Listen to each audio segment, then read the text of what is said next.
The Sultan Spider Silk Bridge. Once upon a time, in the lush forests of Central Africa, there was a small village called Bamoun.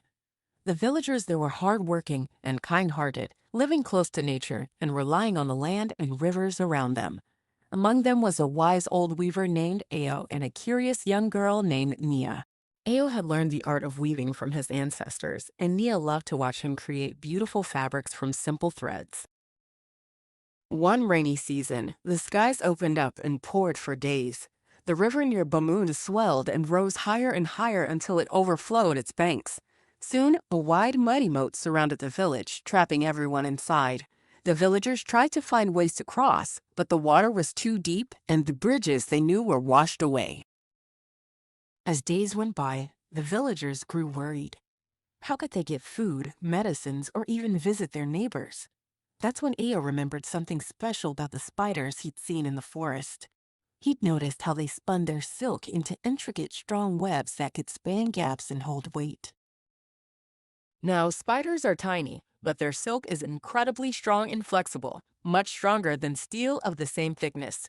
Ao shared his idea with the villagers. What if they could imitate the pattern and strength of the spider silk to create a bridge? It was a bold idea, but the villagers trusted Ao's wisdom.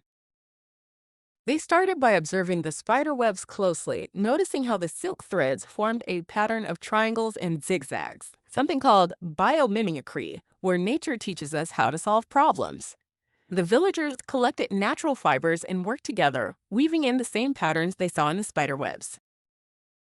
Soon, they created a long, sturdy bridge made of woven fibers that mimicked the spider's silk pattern. They draped it across the mice moat, and with some teamwork, everyone was able to cross safely. It was a miracle.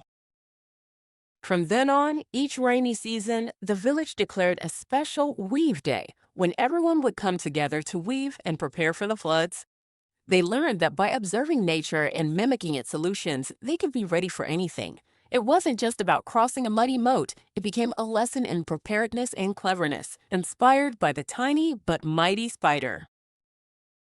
And here's a fun idea for you. Next time you're outside, take a moment to look at the patterns in leaves, spider webs, or even the way birds build their nest. Try drawing or imagining your own nature-inspired solutions. Maybe a bridge made of sticks or a cozy hiding spot for your toys. Nature has plenty of ideas if we only take the time to observe. So, what's the moral of this story? Sometimes, the smallest creatures can teach us the biggest lessons. Whether it's a spider weaving its web or a child dreaming up a new way to solve a problem, the key is to listen, learn, and be ready to create something extraordinary from what we see around us. And that, my friends, is the story of the Sultan Spider Silk Bridge. Proof that with a little creativity and respect for nature, we can overcome even the biggest floods.